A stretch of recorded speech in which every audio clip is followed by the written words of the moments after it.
Imagine you're standing on the bank of a small river in what is now the Ukrainian plains. It's autumn, 1362. The morning mist clings to the water like breath on glass. In front of you stands a Mongol army, descendants of the warriors who once made all of Europe tremble. Behind you is a Lithuanian force, a people most Europeans still consider savage pagans. In a few hours, a battle will unfold. Its outcome will completely reshape the power map of Eastern Europe for the next 600 years. This isn't Kulikovo, the famous battle that Russia loves to celebrate. This isn't Grunwald, where the Teutonic Knights met their defeat.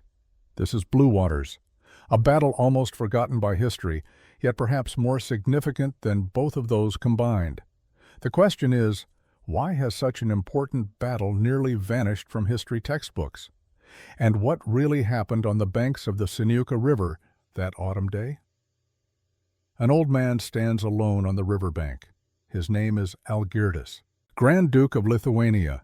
He is 66 years old, an age when most medieval rulers are already in their graves or clinging to throne rooms, letting younger men make decisions.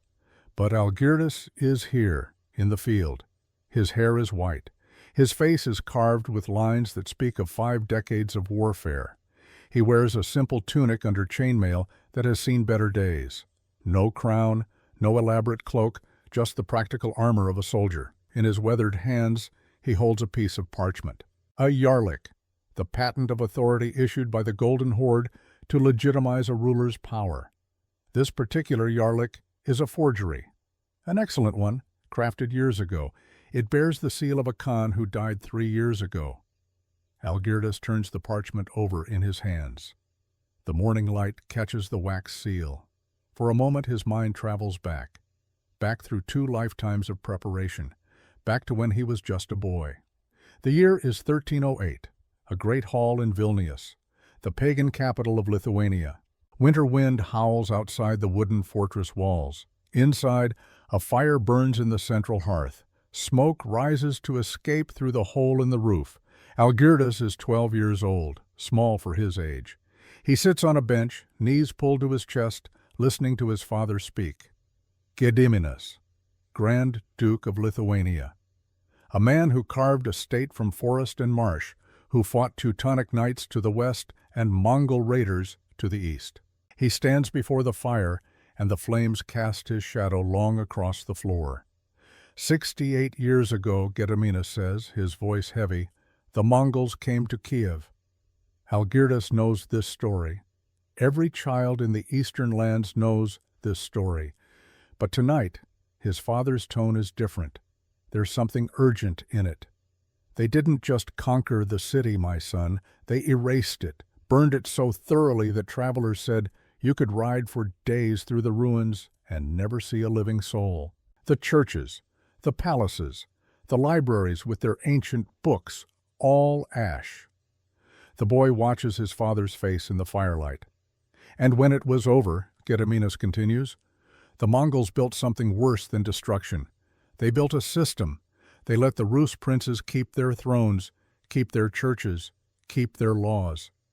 But every autumn, wagons full of silver and furs and slaves roll east to Sarai. Every prince must kneel before the Khan and receive permission to rule his own land. This is the tribute system. This is how they rule without ruling. Gediminas kneels before his son, places both hands on the boy's shoulders. His eyes are fierce. Promise me something, Algirdas. Promise me that one day, if you have the chance, if you have the power, you will end this. No more tribute. No more begging for yarliks. No more slavery disguised as governance. The 12-year-old boy looks into his father's eyes. He doesn't fully understand the weight of what he's promising, but he nods. I promise. 54 years later, that promise has brought Algirdas to this riverbank. He thinks about 1347, 15 years ago, when the Black Death first devastated the Golden Horde cities, when he saw the opportunity beginning to form. That was when active preparation began. 15 years of stockpiling crossbows captured from Teutonic Knights. 15 years of training men in secret. 15 years of building a spy network that reached into Sarai itself. 15 years of watching, waiting, planning every detail. 54 years from promise to action. 15 years of intense preparation built on decades of patience. But before we understand how this moment arrived, we need to understand what he's fighting against. We need to understand the Golden Horde at the height of its power. And we need to understand how that power crumbled. In 1240, when Batu Khan's Mongol forces swept across Eastern Europe, they didn't just conquer territory. They built an empire, the Golden Horde, or as the Mongols called it, Ulug Ulus, the Great State. This wasn't merely a military occupation, it was a sophisticated administrative machine. From their capital at Sarai, on the Volga River, the Khans controlled an empire stretching from Siberia to Hungary's borders, from the frozen forests of the north to the sun-baked steppes of the south. How did their system work? The Rus princes, rulers of what would become Russia, Ukraine, and Belarus. They had to travel to Sarai to receive a yarlik, a patent of authority. Without this parchment, you had no legitimate right to rule. With it, you were a recognized vassal of the Khan.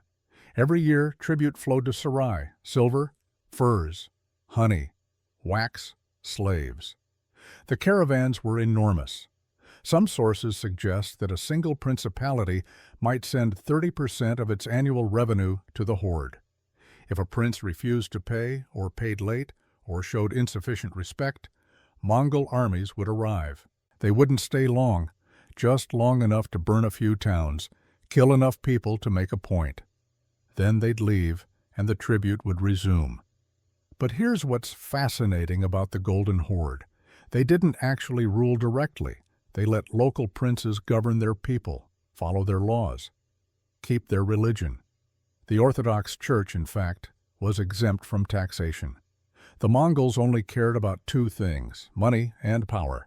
It was pragmatic imperialism taken to an astonishing degree. And for a full century, this system worked beautifully. Under Khan Özbeg, who ruled from 1312 to 1341, the Golden Horde reached its absolute peak. Trade routes from the Black Sea to Yuan dynasty China flourished. Cities like Sarai became centers of culture and commerce. Italian merchants established trading posts. Persian scholars studied astronomy. The Mongols had embraced Islam but remained tolerant of Christianity, Buddhism, and shamanism. Özbeg's court was one of the wealthiest in the medieval world. Visitors described palaces with gilded domes, gardens with fountains, treasuries overflowing with tribute from dozens of subject peoples. But there's a fundamental problem with any empire built on personal strength and authority. When the strong leader dies, everything starts to shake. In 1359, Khan Berdebeg was murdered, stabbed by Kulpa, one of many power-hungry rivals who believed he had a better claim to the throne. And with that assassination, the gates of hell swung open. What followed is what historians call the Great Troubles. It was one of the most chaotic periods in medieval history. Over the next 2 decades, more than 25 different Khans claimed to be the legitimate ruler of the Golden Horde. 25. What was the average lifespan of a Khan during this period? Somewhere between a few months and 2 years. Some lasted weeks. This wasn't just a succession dispute. This was the systematic collapse of a power structure that had seemed invincible. The Golden Horde began fracturing into separate ulus, districts, each with its own warlord, each claiming loyalty to a different Khan. By 1362, the exact year of the Battle of Blue Waters, the horde was effectively split 3 ways. Keldi Beg ruled from Sarai, the traditional capital. Bulat Timir controlled Volga Bulgaria in the north. Abdullah held Crimea and the Western Territories. Meanwhile, Mamai, a powerful general who couldn't claim the throne himself because he wasn't a descendant of Genghis Khan, was pulling the strings behind puppet Khans from his Crimean power base. Picture this situation. Imagine you're a Rus prince. For your entire life, you've known exactly what to do. Travel to Sarai, kneel before the Khan, receive your yarlik, pay your tribute, survive another year. But now, which Sarai, which Khan? Pay tribute to whom? If you choose wrong, a different Mongol army might show up to punish you for supporting the wrong claimant. Some historians believe the Black Death, the plague that devastated Europe and Asia in the 1340s and 1350s, severely weakened the Golden Horde's economy. Trade routes were disrupted. The population declined dramatically. Revenue from taxes and tribute plummeted. But perhaps more important than economic collapse was the psychological collapse. For a century, the Rus principalities believed the Golden Horde was invincible, an unchangeable fact of life, like winter, like death. You didn't resist, you survived. But now, watching the Mongols kill each other for power, seeing no clear leadership, no unified command, a question began forming in the minds of ambitious princes. If they can't rule themselves, how can they rule us? And that's the moment when Algirdas, Grand Duke of Lithuania, recognized the opportunity of a lifetime. Algirdas wasn't your typical medieval ruler. Born around 1296, he was one of 7 sons of Grand Duke Gediminas, the man who had laid the foundation for what would become one of Europe's largest states in the 14th century. Gediminas had been a strategic genius. He built Vilnius into a true capital. He invited German craftsmen to settle and share their skills. He corresponded with the Pope, dangling the possibility of conversion to Christianity to keep the Teutonic Knights at bay. He married his children into Orthodox Rus dynasties to build alliances. But when Gediminas died in 1341, struck by a stray arrow during a siege, his sons faced a choice: fight each other for sole power, as was common in medieval succession disputes, or find a different way. Algirdas and his brother Kęstutis did something highly unusual. They shared power, not reluctantly, not temporarily. They genuinely divided the Grand Duchy into spheres of responsibility and trusted each other to handle them. Kęstutis took charge of the western frontier, the lands constantly under attack from the Teutonic Knights, the German crusading order that had made it their mission to conquer and forcibly convert the pagan Lithuanians. Algirdas focused on the east, the wealthy Rus principalities that languished under the weakening grip of the Golden Horde. This was one of the most effective power-sharing arrangements in medieval history. No rivalry, no plots, no poisoned wine or midnight daggers, just a clear division of labor and mutual trust. But there was a secret, something known to very few. Kęstutis wasn't Gediminas' biological son. He had been adopted as an infant when his father, a minor noble, died in battle. Gediminas raised him as his own, loved him as his own. But blood matters in medieval politics, and Kęstutis had spent his entire adult life wondering if his brothers truly saw him as equal, if they trusted him, if they would betray him when succession became critical. Algirdas knew this fear, had known it for decades. The tension was unspoken but always present, a shadow over their partnership. But the arrangement freed Algirdas to focus entirely on his ambitions. And his ambitions weren't just territorial expansion. He understood something deeper, something that most medieval rulers missed entirely.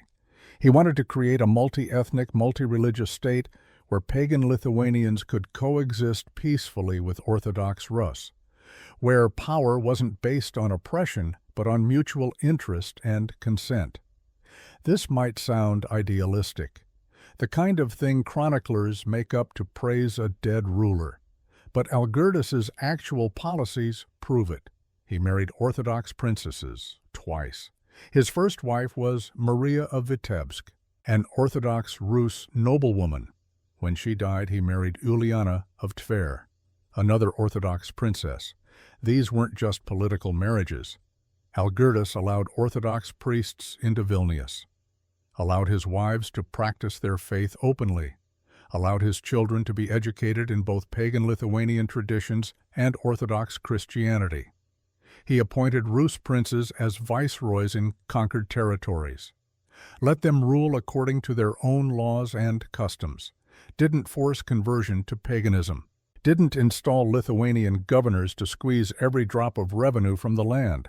He built Orthodox churches in Vilnius, the pagan capital of Lithuania, churches with onion domes and icons. Standing side by side with sacred oak groves and pagan temples, he even made Ruthenian, the ancestor of modern Ukrainian and Belarusian, one of the official languages of the Grand Duchy.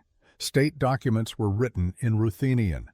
Court proceedings conducted in Ruthenian. This wasn't old-style imperialism.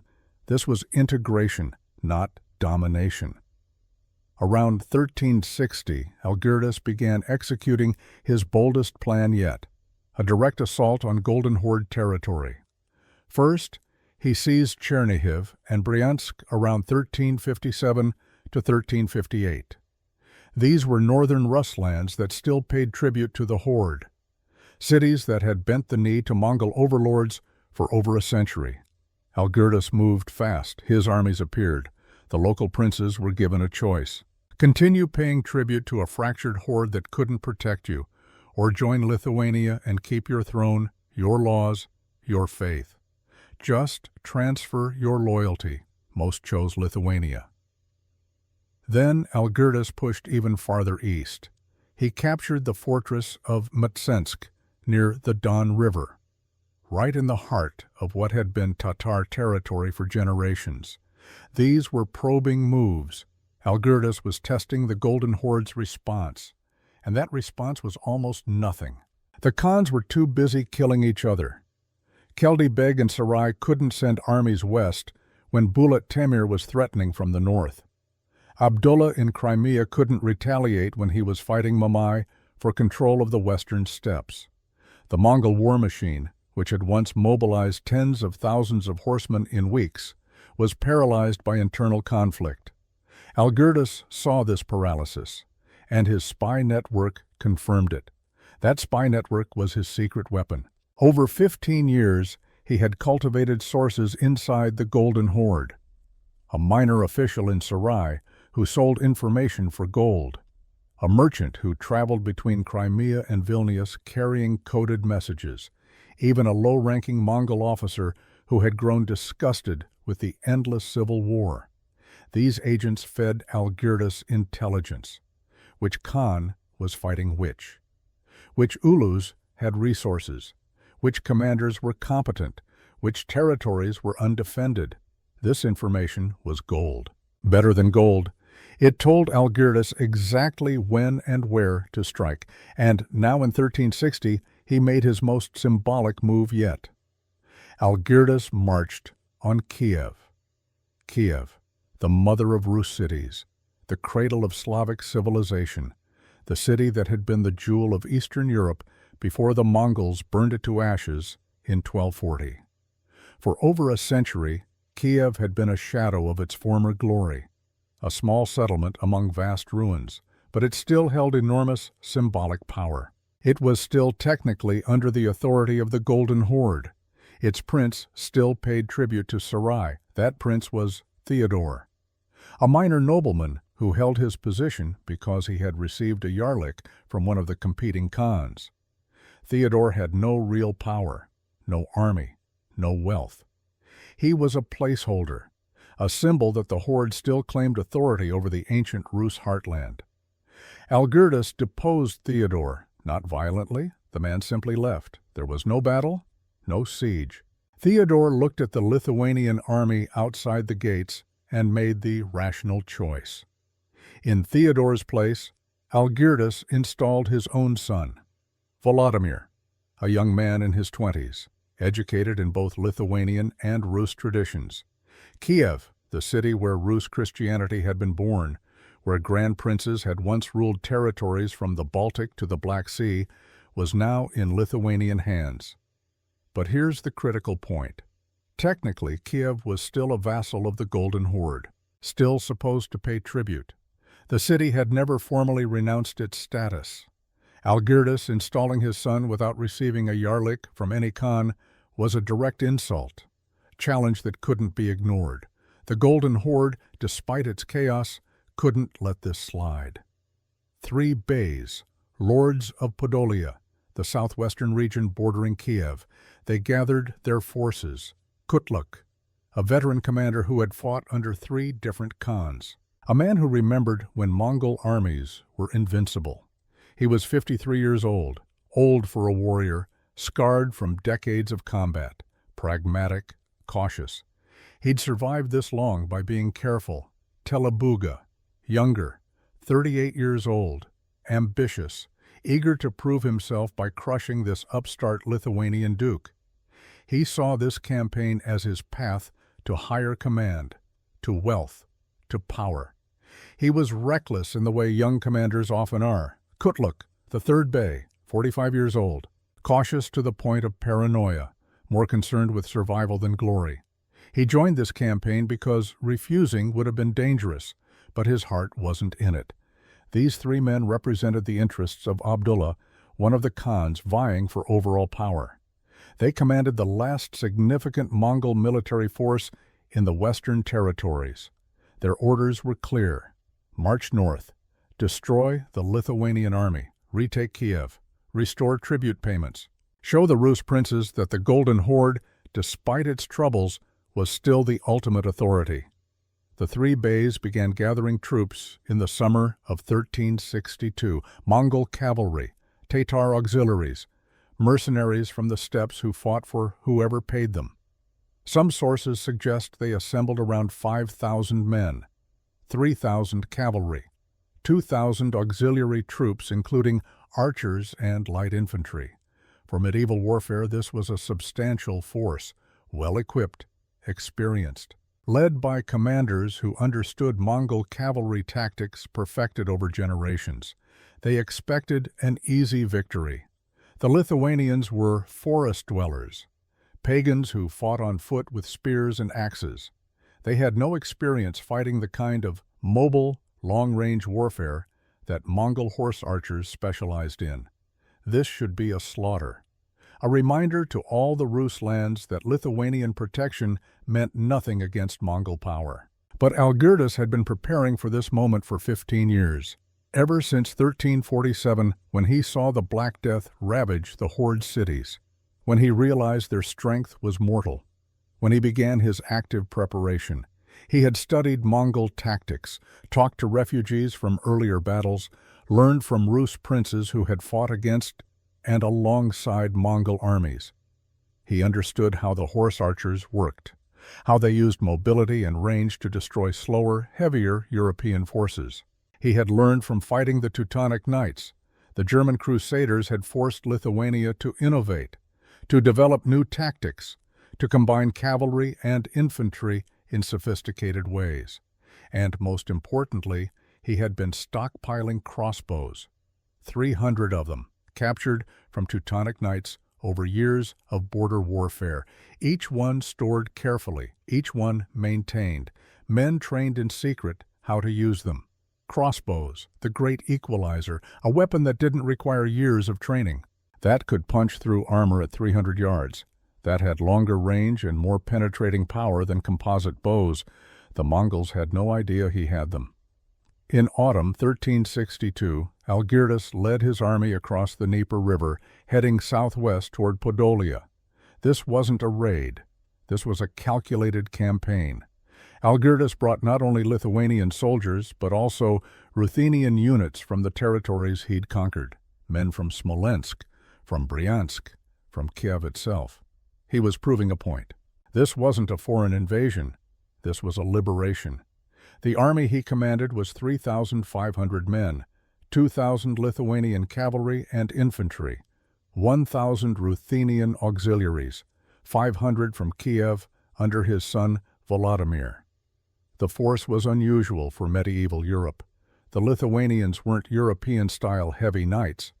Lithuanian nobility at this point wasn't wealthy enough to afford expensive plate armor and massive war horses. Their main strength was light cavalry. Mobile, agile, trained to fight both mounted and on foot. Men who could move fast through forests and marshes where heavy cavalry would bog down. But they'd learned from fighting the Teutonic Knights. They'd developed sophisticated tactics. They knew how to use terrain. They knew how to feign retreats to lure enemies into traps. They knew how to effectively combine cavalry and infantry. And they had something the Mongols lacked in 1362: discipline, coordination, unity under a single command. The Lithuanian War Council met in late September, a clearing in the forest east of Kiev. Commanders gathered around a map drawn in dirt with sticks. Kęstutis was there, Algirdas's brother, the man who held the western frontier against the Teutonic Knights. He had brought a contingent of his best troops, 500 men. His sons, Nerimantas and Karyotis, commanded units equipped with the secret crossbows. Kęstutis looked at his brother across the makeshift map. "This is madness," he said quietly. "They outnumber us. They have better horses. Their archers can hit targets at 200 yards. Algirdus traced a line in the dirt with his finger, the path to where intelligence suggested the three bays were gathering. "They're divided," Algirdus replied. "Kutlug wants glory. Telebuga wants revenge for past defeats. Kutlug just wants to survive. They'll argue about tactics. They'll hesitate." "And if they don't?"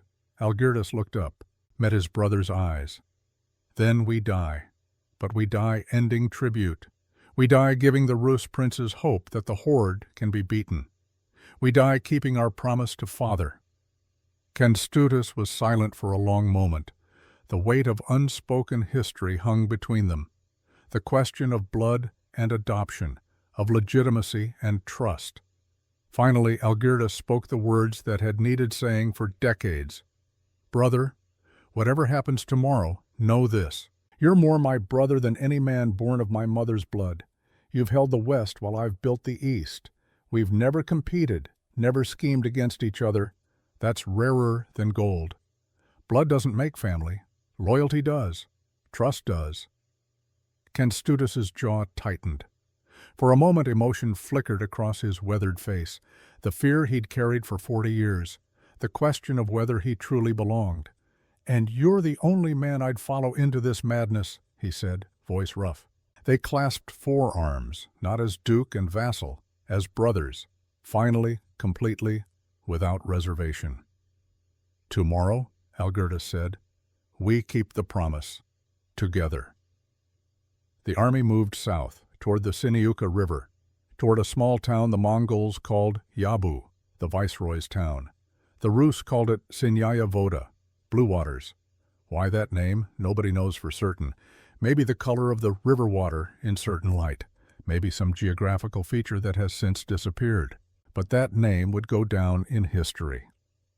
As Algirdus rode at the head of his column, he thought about the Yarlik in his saddlebag, the forgery he'd commissioned years ago, a perfect replica of the patents the Khans issued. He'd never used it, never needed to, but he'd kept it as a reminder that the system could be faked, that the authority of the Golden Horde was just parchment and wax and fear could be broken. The autumn sun was setting as Lithuanian scouts reported back. The Mongol army was 2 days ahead, camped near the river, preparing for battle. Algirdus called a halt, made camp, posted guards. And that night, alone in his tent, the 66-year-old Duke pulled out that forged Yarlik one last time. He thought about two timelines converging, 54 years from the promise made to his father, 15 years from when he began active preparation. Both timelines met here. Tomorrow, at Blue Waters. He held the Yarlik over a candle flame, watched the wax seal melt, watched the parchment curl and blacken, and turn to ash. The symbol of Mongol authority, reduced to nothing.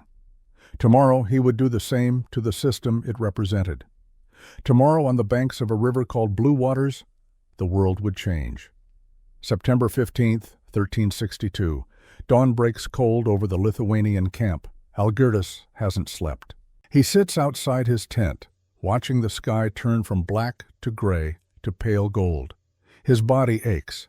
66 years of warfare leave their mark.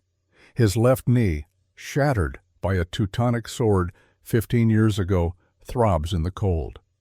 His right shoulder, dislocated twice, protests when he lifts his arm. But pain is familiar. Pain is an old companion. A young soldier approaches, carrying a water skin and dried bread. The boy can't be more than 22, tall, lean, the kind of build that speaks of years running through forests, hunting, training with spear and bow. His name is Daumantas, a Lithuanian from the Aukštaitia region. This is his first major campaign, his first time facing the legendary Mongol cavalry. "My lord," Daumantas says, offering the water.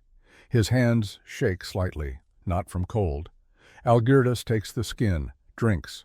The water is ice cold from the river. "You're afraid," Algirdas says, not a question. Daumantas hesitates, then nods. "Good," Algirdas continues. "Fear keeps you alive. The men who aren't afraid are the ones who die first. They charge without thinking.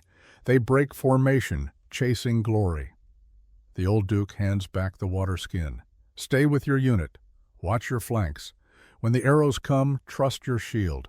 And remember, they're just men. They bleed like we do." Daumantas nods again, walks back toward the fires where his company is preparing breakfast. But Algirdas can see the fear hasn't left the young man's eyes. How many boys like that had he sent to die over 50 years? How many had trusted his strategies and ended in unmarked graves? The thought sits heavy. But there's no time for doubt now. The Lithuanian army breaks camp at first light. 3,500 men. A mix of Lithuanian cavalry, Ruthenian infantry, and auxiliaries from the conquered territories. They march in good order. Cavalry scouts fan out ahead. Infantry companies maintain spacing. Supply wagons stay protected in the center of the column. From a distance, it looks professional, disciplined, the army of a major power. Up close, you see the cracks. Some men wear chainmail that doesn't fit properly, borrowed from fallen comrades or looted from battlefields. Others have only leather armor reinforced with metal plates. A few have nothing but thick wool and hope. The weapons vary wildly. Some carry proper swords forged by German smiths. Others have axes and spears made by village blacksmiths. The cavalry mounts range from sturdy Lithuanian horses to captured Teutonic war horses to small steppe ponies. This isn't the unified, standardized army of a centralized empire. This is what you get when you build a state from scratch in the forests of Eastern Europe. But they have one advantage that can't be measured in equipment quality. They believe in their commander. 40 miles south, the Mongol army is also on the move. Bey Kutluk rides at the head of the column. He's 53 years old for a warrior. He's fought under 3 different khans, survived the early years of the Great Troubles by being valuable enough to keep alive but not ambitious enough to threaten. He remembers when Mongol armies were invincible, when European princes trembled at rumors of their approach, when a single Tumen, 10,000 horsemen, could conquer entire kingdoms. Those days are gone, but the tactics remain. The knowledge remains. Kutlug has 5,000 men under his command, 3,000 cavalry, 2,000 auxiliary archers, and light infantry. Well, technically under the joint command of himself and the 2 other beys, but Telebuga is young and reckless. Kutlug is cautious to the point of cowardice. So Kutlug makes the real decisions. His cavalry force is primarily light horsemen armed with composite bows, the weapon that conquered half the world, recurved, powerful enough to punch through chainmail at 100 yards, accurate at 200 yards in skilled hands. Each rider carries 60 arrows. Some carry more. The math is simple and terrifying. 3,000 riders, 60 arrows each, 180,000 projectiles, against an enemy force of 3,500 men. This should be target practice. Kutlug has fought Lithuanians before, forest dwellers. They're dangerous in ambush. Deadly in rough terrain where cavalry can't maneuver, but on open ground, against Mongol horse archers, they'll break within an hour. The column moves at a steady pace. Horses are well fed. Equipment is maintained. Kutlug has fought enough battles to know that logistics matter more than courage. By his estimation, they'll reach the Sini-Uka River by tomorrow evening. Camp, rest. And the following morning, they'll crush this Lithuanian upstart and restore proper order. Abdullah will reward him, perhaps with governorship of Kiev itself, perhaps with enough wealth to retire, buy good land, raise horses, live out his years in peace. The thought is pleasant. Kutlug allows himself a moment of anticipation. Then he returns his focus to the march. One battle at a time. Stay disciplined. Stay sharp. That's how you survive to old age in this business, the night before the battle. The two armies are camped 6 miles apart, close enough that scouts from each side have spotted the other, far enough that there's no risk of accidental contact. The Lithuanian camp is tense. Soldiers check their equipment repeatedly, sharpen swords that are already sharp, adjust armor that's already adjusted. Some pray. Orthodox Christians kneel before small icons they've carried from home. Pagans make offerings at small shrines to Perkunas, the thunder god. A few do both, hedging their spiritual bets. Fires burn low. Commanders have ordered minimal light. No point making yourself an easy target for night raids. Kęstutis finds his brother near the command tent. Algirdas is studying a map drawn on stretched leather. Routes of advance marked in charcoal. The scouts confirmed it.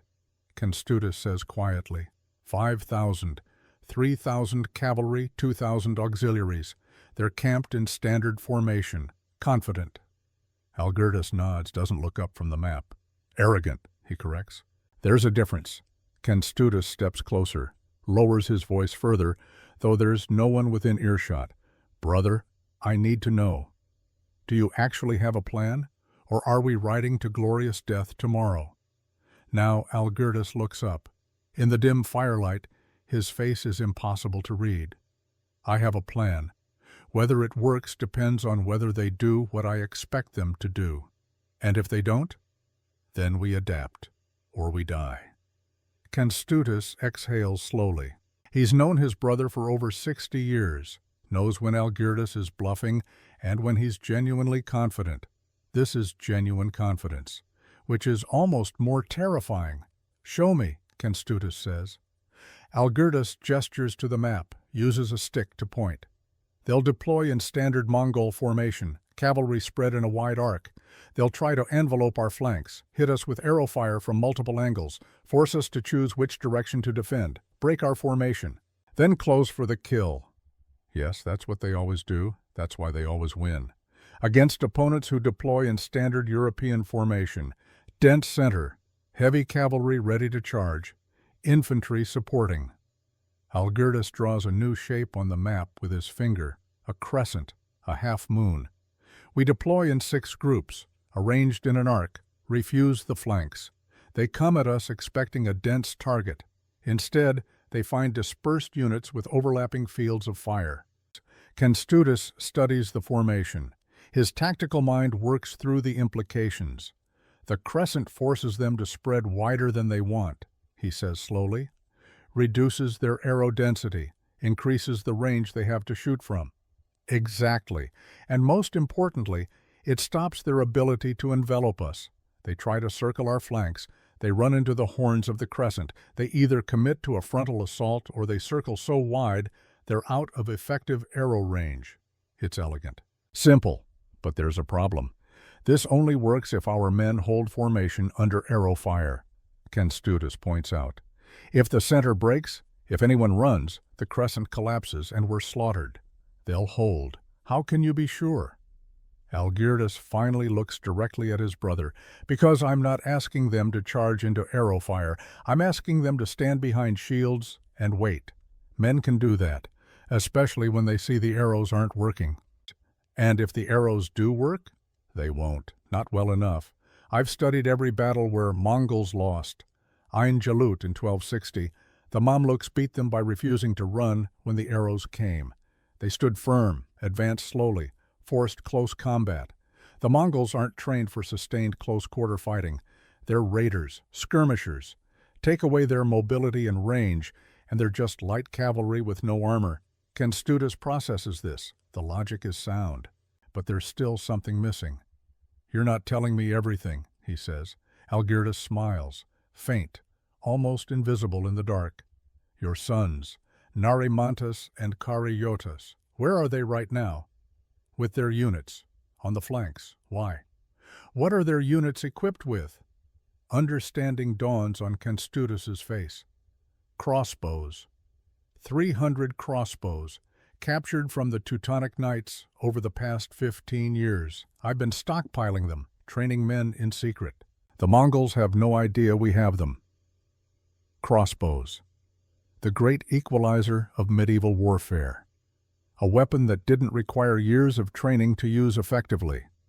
Point, crank, shoot. The bolts could punch through armor at 300 yards, longer range than composite bows, more penetrating power. And the Mongols had no defense against them because they didn't expect them. "You crafty old bastard," Kęstutis whispers.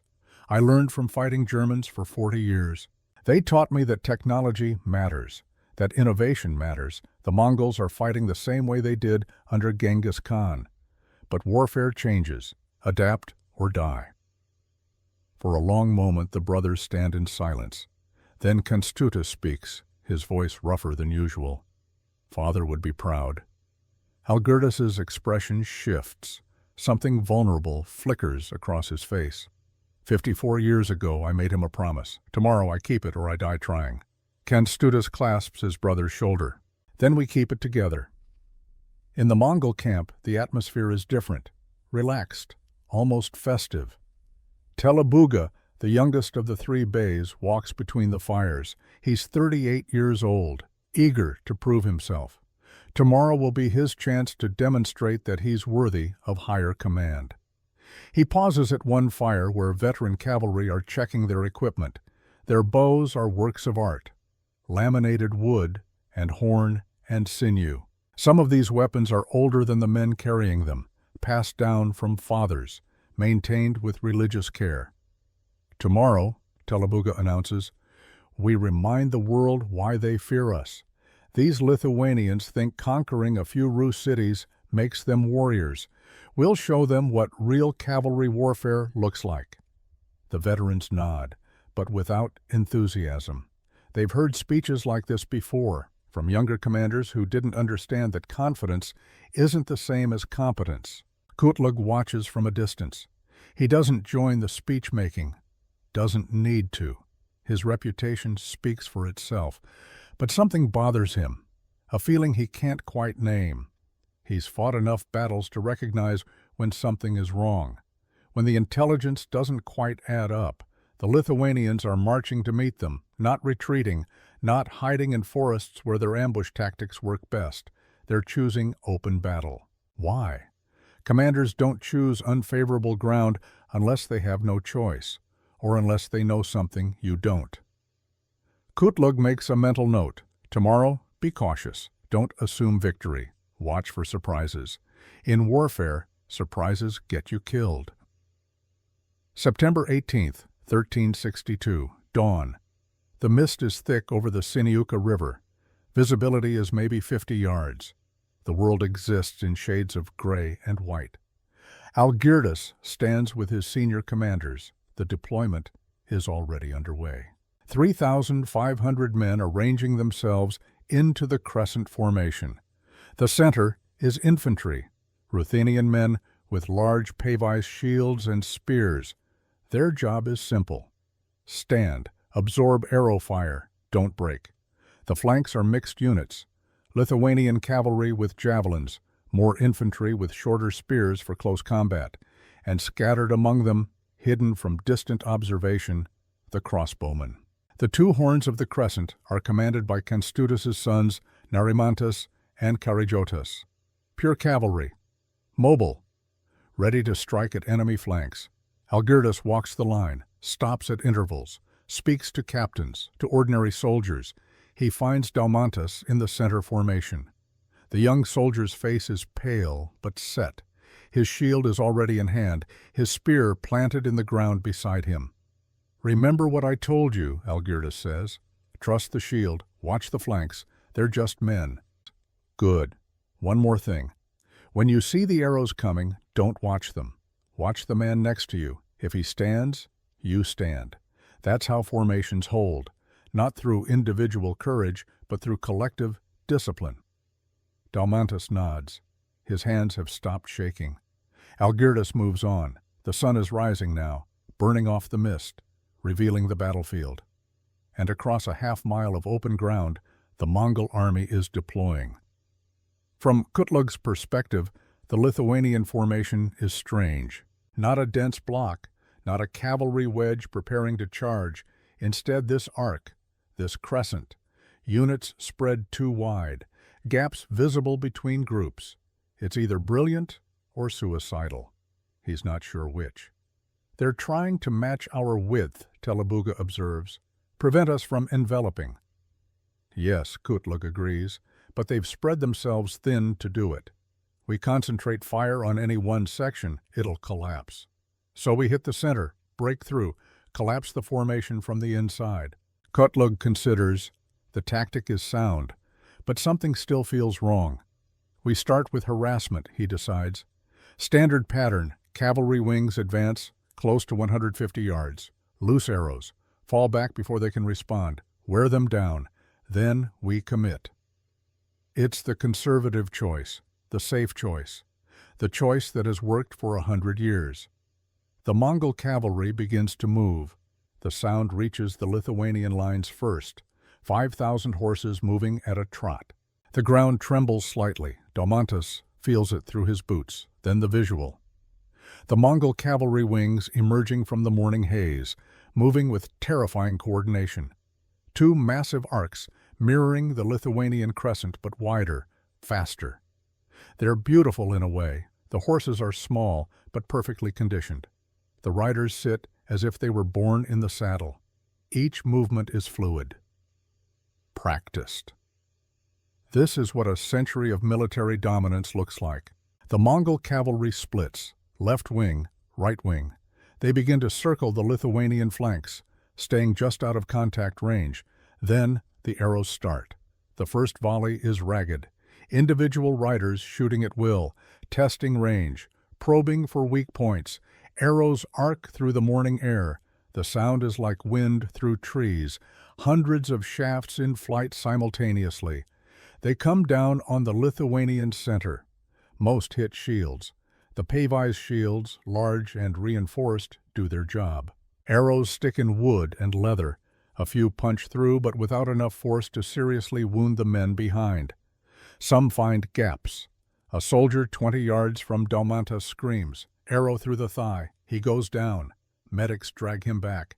Another arrow hits a shield rim. Deflects. Catches a man in the neck. He drops without a sound. But the formation holds. The second volley is more organized, coordinated. The Mongol commanders have gotten their rhythm now. Arrows come in waves. Every 10 seconds, another few hundred shafts. The Lithuanian center starts taking casualties. 5 men down, then 10, then 15, but they're not breaking. The gaps in the line close immediately. Men step forward to fill spaces. Shields lock together. Dalmantas keeps his eyes on the man next to him, an older soldier, gray in his beard, scars on his arms. The veteran's face is set, calm. He's done this before. If he can stand, Dalmantas can stand. Another wave of arrows. The sound of impacts. Wood, leather, occasionally flesh, but something is becoming clear. The arrows aren't as effective as they should be. The Mongol cavalry is maintaining distance, 150 to 200 yards. At that range, the composite bows are powerful but not devastating. The combination of large shields, the dispersed formation, and the longer range is degrading their effectiveness. Kutlug sees it too. From his command position, he can see the Lithuanian line isn't collapsing. Casualties are light. The formation is holding. This isn't how it's supposed to work. "Close the distance," Telebuga urges. "Get to 100 yards. The arrows will punch through at that range. If we close to 100 yards, we're in range of whatever they're hiding, Kutlug counters. They're Lithuanians. They have spears and axes. Nothing with that kind of range. Kutlug hesitates. And in that hesitation, Algirdas makes his move. The Lithuanian center begins to advance. Not a charge, not a run. A slow, measured walk. Shields locked, spears leveled, moving forward like a wall. It's the last thing the Mongol cavalry expects. Defenders don't advance under arrow fire. They hide, they defend, they break. But this formation isn't breaking, it's coming toward them. The Mongol riders hesitate. Their whole tactical doctrine is based on mobility, on staying out of reach, on enemies staying stationary while you whittle them down. An enemy that advances forces a choice: retreat and maintain distance, or stand and fight hand to hand. Mongol cavalry isn't designed for sustained close combat. Light armor, short swords, their strength is the bow and the horse. Fall back, Kutlug orders. Maintain 150 yards. Keep shooting. But as the cavalry begins to wheel away, something happens on the Lithuanian flanks. Kęstutis' sons, Narimantas and Karajotas, give the order. 300 crossbowmen step forward, weapons raised, and they fire. The crossbow bolt doesn't arc like an arrow.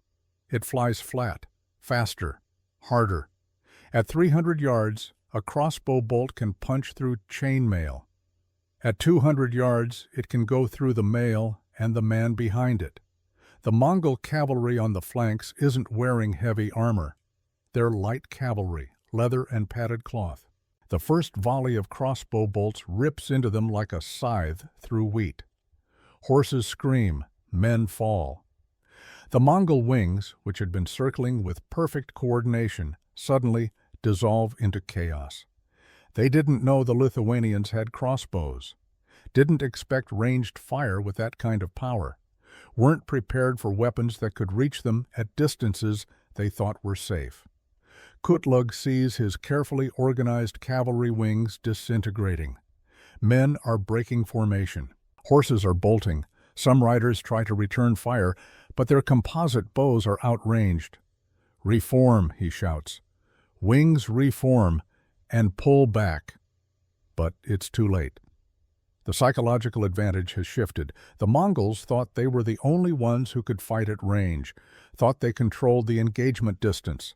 Now they're being shot at by weapons they can't effectively counter.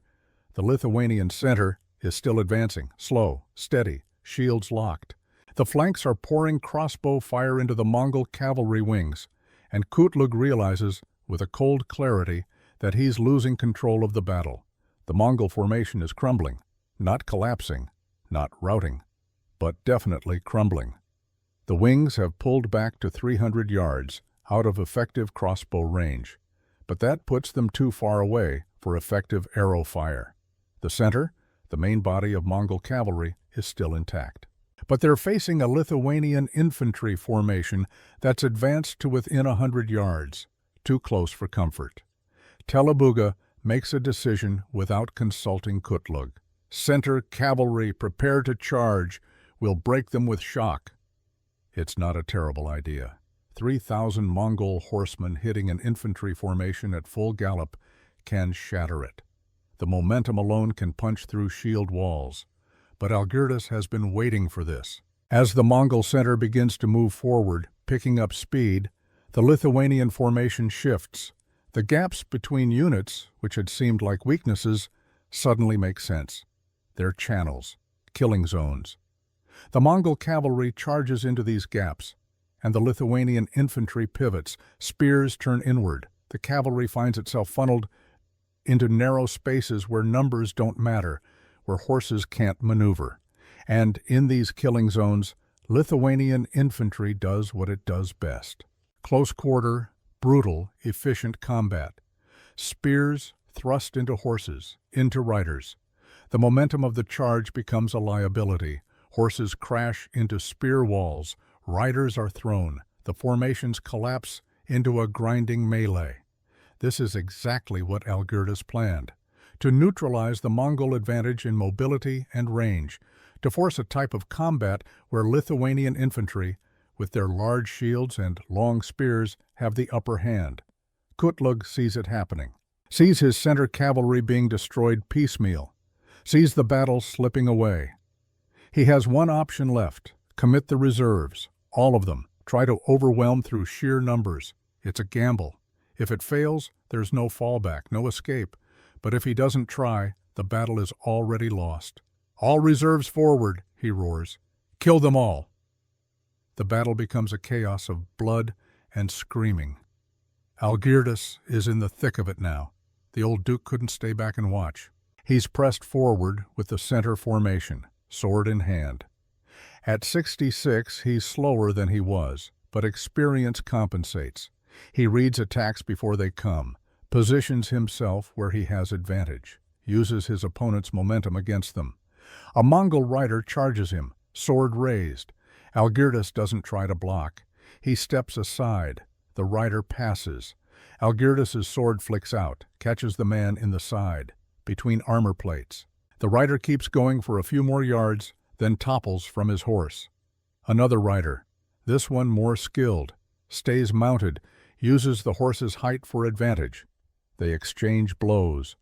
Algirdas's old injuries scream protest. His knee gives slightly. He stumbles. The Mongol sees the opening, charges. And Kęstutis appears from the side. Spear thrust, catches the rider in the ribs. The man falls. The horse bolts. Kęstutis pulls Algirdas upright. "Stay close to me, brother. No heroics." "I'm not being heroic, I'm being practical. The men fight harder when they see me fighting." Before Algirdas can say more, another Mongol charges, sword raised high, aimed directly at Algirdas's exposed left side. Kęstutis sees it. No time to think. Pure instinct. He throws himself between them. The sword comes down, punches through Kęstutis's mail on his left shoulder, through the leather beneath, through muscle. The blade drives deep. Kęstutis grunts. Pain explodes through his arm. But with his right hand, he drives his spear through the attacker's throat. The Mongol gurgles, falls. Kęstutis staggers. Blood streams down his arm. His left side is useless now. "You're wounded," Algirdas says, grabbing his brother. Kęstutis's face is pale. Sweat beads on his forehead, but he manages a tight smile. "We're even now," he says through gritted teeth. "I saved your life like you saved mine 40 years ago. You never owed me anything." "I know." Kęstutis's legs are unsteady. "That's why I did it." Algirdas calls for medics. 2 men rush forward, begin wrapping Kęstutis's shoulder. The bleeding is bad, but not immediately fatal. The blade missed the major artery by inches. "Get him back," Algirdas orders. "The battle," Kęstutis starts, "is won. Your sons are finishing it. You've done enough." As medics carry Kęstutis back toward the medical tents, Algirdas returns his attention to the battle. His brother's sacrifice wasn't in vain. The Mongol formation is breaking. Kutluk, the cautious third Bey, is the first to openly retreat. He takes his battalion and rides east, away from the battlefield, away from the slaughter. Telebuga sees it, sees the formation collapsing, makes the hardest choice a commander can make. He orders a general retreat.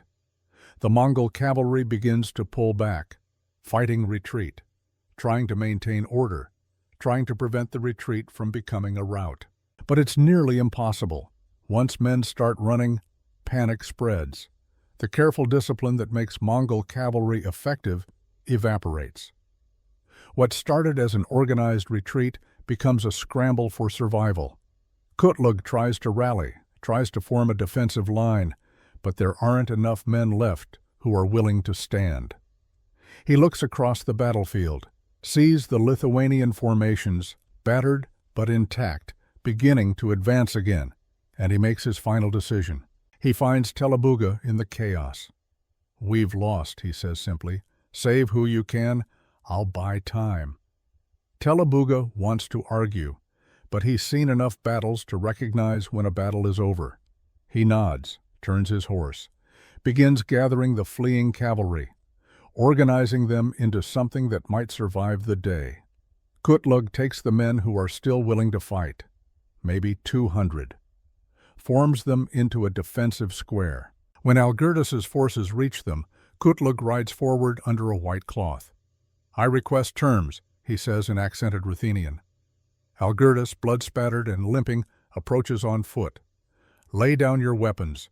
You'll be treated as prisoners of war, not slaves. You have my word."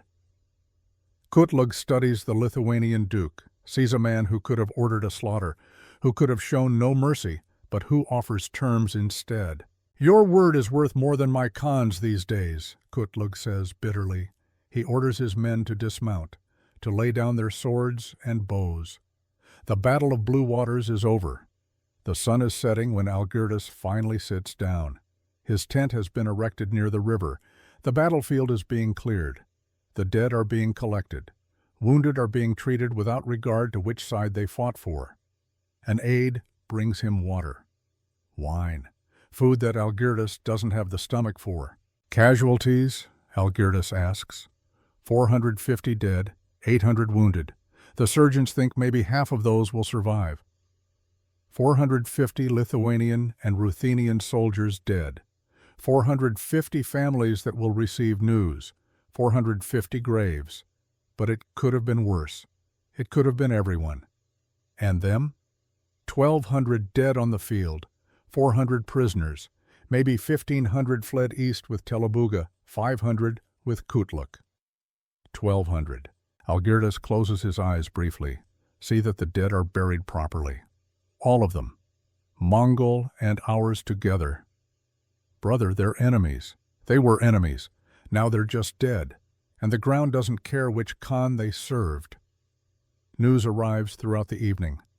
Lithuanian cavalry has captured territory all the way south to the approaches to the Black Sea coast. The bays of Podolia have fled or surrendered. The cities are opening their gates. The tribute system in this region is finished. Algirdas stands despite the pain, despite the exhaustion. He walks to the riverbank, looks out at the water reflecting the sunset. Somewhere to the east, what's left of the Golden Horde is tearing itself apart. Abdullah and Mamai and Keldi Beg fighting over scraps of an empire. They have no resources to retaliate, no unity to mount a counteroffensive. The impossible has happened. A Lithuanian duke has defeated Mongol cavalry in open battle, has broken the system that stood for over a century. Daumantas approaches, the young soldier who was terrified this morning. He's alive, wounded in the arm, but alive. His eyes are different now. He's seen combat, survived it. "My lord," Daumantas says, "thank you for what you said this morning." Algirdas looks at the boy, sees himself 50 years ago. "You stood. That's all that mattered. We all stood. Because you asked us to." After Daumantas leaves, Algirdas remains by the water. 54 years ago, he made a promise to his father. Today, that promise was kept. But the cost. 450 men, Constutus wounded, possibly crippled. The blood on his hands will never wash clean. Was it worth it?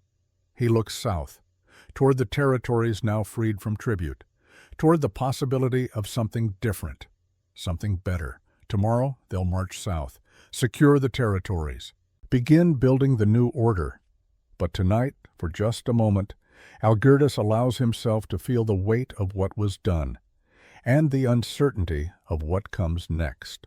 October 1362, 3 weeks after Blue Waters. Algirdas stands in what was once a Mongol fortress overlooking the southern steppes. The walls are solid, built from stone quarried 100 miles away, designed to last centuries. Now the Golden Horde banners are gone, replaced with the columns of Gediminas, the symbol of Lithuania. A messenger arrives, mud-spattered, exhausted from hard riding. He carries dispatches from spies in Sarai, in Crimea, in the fragmenting centers of what was once the greatest empire in the Western world. Algirdas reads the reports in silence, then reads them again. Constutus, his arm in a sling from the wound taken at Blue Waters, watches his brother's face. The shoulder is healing but slowly.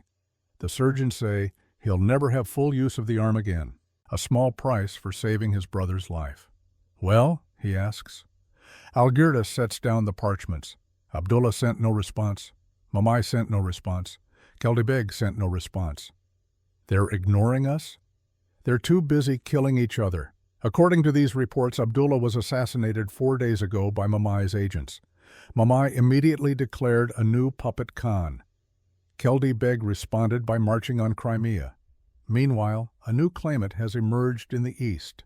There are now 8 separate Khans claiming legitimate authority. The magnitude of it settles over both brothers. "They're not coming for us," Kęstutis says slowly. "They can't. They're destroying themselves." "We won by timing," Algirdas replies. "I waited for this exact situation, when they were weakest, when internal conflict made external campaigns impossible." But there's something else in Algirdas's expression. Not quite satisfaction, not quite relief. "What troubles you?" Kęstutis asks. "We've broken the system, proven it can be broken, but what comes next? Do we become the new Golden Horde? Demand tribute? Rule by force? What's the alternative?" Algirdas walks to the fortress wall, looks out over lands that have changed hands. "We build something different," he says, "something based on mutual benefit rather than submission." The consequences of blue waters ripple outward, 3 waves reshaping Eastern Europe. First, psychological. For over a century, a particular truth has been accepted. You cannot defeat Mongol cavalry in open battle, not on their chosen terrain, not with conventional tactics. But blue waters changes that. News spreads through traders, refugees, spy networks.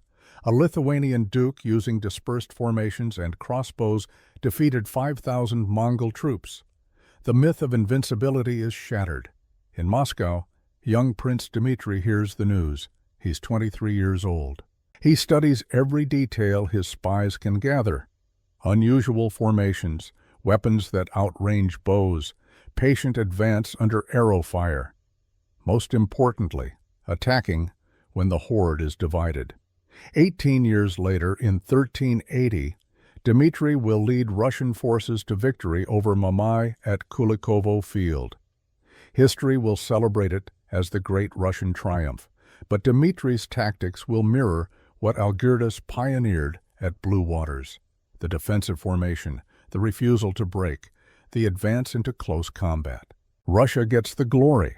Lithuania gets forgotten. But the lesson spreads regardless. The Mongols can be beaten. Second, geopolitical. Before Blue Waters, Lithuania is an important regional power, a pagan kingdom fighting for survival.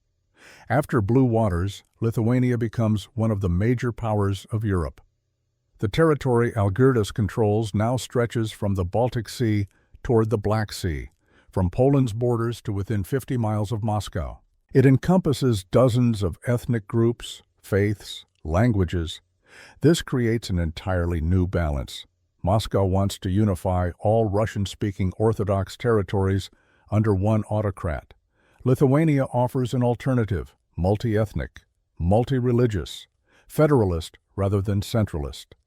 For 2 centuries, this competition defines the region, sometimes military, sometimes political, sometimes cultural. Moscow will eventually win, will become Russia, will impose autocracy across vast territories. But Lithuania's existence delays that process by 200 years. 200 years during which alternative models can develop, during which ideas about tolerance and pluralism take root. In 1363, Algirdas implements his governance model. He summons the local Rus princes, men who ruled under Mongol oversight for generations, men who expect to be replaced. Instead, Algirdas makes an offer. Keep your positions, keep your laws, keep your faith. I ask 3 things. Recognize me as Grand Duke, provide troops for defense. No tribute to Tatars, ever. The princes are skeptical. This sounds too generous. What's the real price, one asks. The real price, Algirdas answers, is that you govern justly. I don't care which god you pray to, I care that you treat your people fairly. Do that and we prosper together. Fail, and I replace you. It's radical. Governance based on mutual benefit rather than force. Some accept immediately, others take time. A few refuse and are replaced. But slowly the model works. Algirdas marries his sons to Orthodox princesses, marries his daughters to Rus princes, creates family connections, binding territories through kinship rather than submission. He builds Orthodox churches in Vilnius, the pagan capital, churches where Orthodox Christians worship freely. He makes Ruthenian an official language of the Grand Duchy. State documents, court proceedings, legal codes, all in Ruthenian as well as Lithuanian. He doesn't force conversion, just insists on coexistence, on recognizing each other's right to exist. It's not perfect. There are conflicts, resentments, power struggles. But compared to Moscow's developing autocracy, compared to the Teutonic Knights' forced conversions, compared to the Golden Horde's tributary oppression, it's revolutionary. Third, cultural. In 1385, 23 years after Blue Waters, 8 years after Algirdas's death, something remarkable happens. Algirdas's son, Jogaila, converts to Christianity and marries the Queen of Poland. Lithuania and Poland enter a personal union. Over time, this evolves. In 1569, it becomes the Polish-Lithuanian Commonwealth, a political entity unlike anything else in Europe. The Commonwealth is effectively a federal republic. The nobility elects the king. The king's power is limited by law and parliament. Religious tolerance is legally protected. Catholics, Orthodox, Lutherans, Calvinists, Muslims, Jews, all coexisting with legal protections. For nearly 200 years, from 1569 to 1795, the Commonwealth represents an alternative to European absolutism, an alternative to religious wars, an alternative to Russian autocracy, and that alternative traces directly back to Algirdas's model established after Blue Waters, the idea that diverse peoples can coexist. That strength comes from unity of purpose, not uniformity of belief. When the Commonwealth falls in 1795, partitioned by Russia, Prussia, and Austria, the Russian Empire moves quickly to suppress this model of tolerance. Ideas are more dangerous than armies. Once people see alternatives are possible, they ask uncomfortable questions. Better to erase the memory. Which brings us back to our opening question. Why has Blue Waters nearly vanished from history? It's one of the most consequential battles in Eastern European history. It ended over a century of Mongol domination. It enabled Lithuania's rise. It inspired Kulikovo. It opened the door to the Commonwealth. So why don't we learn about it? The answer is political. After 1569, Polish historians had incentives to emphasize Polish contributions and downplay Lithuanian military achievements. After 1795, Russian historians wanted to portray Moscow as the liberator of Rus lands, making Kulikovo the great turning point rather than Blue Waters. During the Soviet period, emphasizing Lithuanian achievements might encourage nationalism. Each regime had incentives to erase or minimize this battle. Only after Lithuanian independence in 1990 did serious research resume. History is written by survivors and rewritten by conquerors. November 1377, 15 years after Blue Waters. Algirdas lies in his bed in Vilnius. He is 81 years old. His body is finally failing. His sons gather, Jogaila, Skirgaila, Kaributas, the men who will inherit what he built. Kęstutis is there too, older brother, closest friend, his left arm permanently weakened from Blue Waters, but alive. The territories, Algirdas says, his voice weak, keep them together, not through force, through benefit. Make the princes want to stay. Jogaila nods. And the tribute? Skirgaila asks. Never, Algirdas says, voice gaining strength. Never resume tribute to anyone. That system ends with us. Promise me, they promise. He looks at Kęstutis. Brother, we did it. We kept the promise to father. Kęstutis takes his hand. The old warrior's eyes are wet. We did, and more. We built something that will outlast us both. Algirdas smiles faintly, something to be said for that. He dies that night, peacefully, surrounded by family. The funeral is extraordinary. Pagan and Orthodox rites conducted side by side, Lithuanian nobles and Rus princes standing together, Muslims from the southern territories paying respects. It's a vision of what the Grand Duchy has become. Diverse, tolerant, united not by force but by mutual benefit. Kęstutis stands at the grave, the last of Gediminas' sons. He thinks about that night before blue waters, when victory seemed impossible, and he thinks about everything that came after, the territories gained, the model built, the alternative demonstrated. One battle changed the world.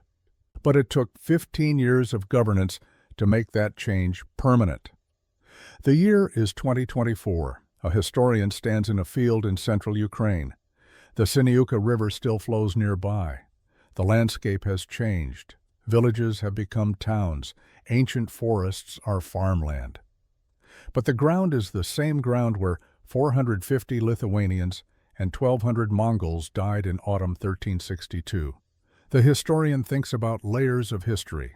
The peoples who have lived on this land: Scythians, Sarmatians, Goths, Huns, Slavs, Mongols, Lithuanians, Poles, Russians, Ukrainians.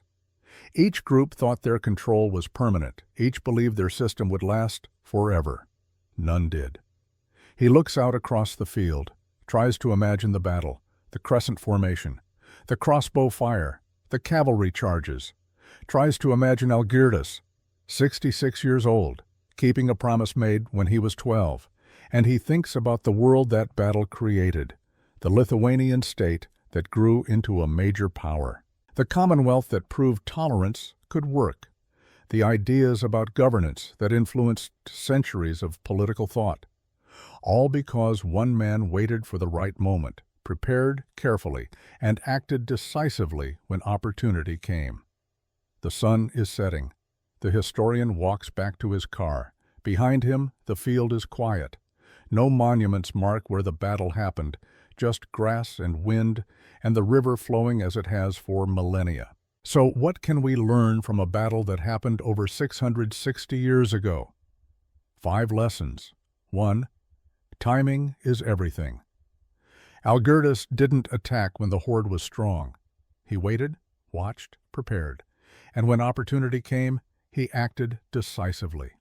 In life, knowing when to act is just as important as knowing how. 2. Unity beats resources. The horde had more warriors, more horses, more wealth, but they were divided. Lithuania had fewer resources, but clear leadership and shared purpose. That unity was decisive. 3. Nothing is invincible. For over a century, the horde seemed like an unchangeable fact. But every empire eventually develops weaknesses. What looks invincible today may be vulnerable tomorrow. Pay attention. Watch for cracks. 4. Victory isn't just about territory. It's about vision. Algirdas didn't just conquer lands. He created an alternative model for multi-ethnic governance. That vision mattered more than the territory. The vision outlasted the empire. 5. History isn't destiny. If the 3 Bays had won at Blue Waters, Eastern European history would be unrecognizable. One battle, one day, decisions made by a handful of individuals, and an entire continent was changed. The decisions we make matter, not just for ourselves, not just for our generation, but for centuries. Imagine you're standing on the bank of a small river in what is now the Ukrainian plains. It's autumn. The mist clings to the water. Over 660 years ago, 2 armies faced each other here. One represented an empire that once made the world tremble. One represented a hope. The hope that the small could challenge the mighty, that unity could defeat division, that history wasn't already written. When the sun set that day, The Golden Horde had lost an essential piece of its power and prestige. They never fully recovered. Within 2 decades, they fragmented further. Within a century, they ceased to exist.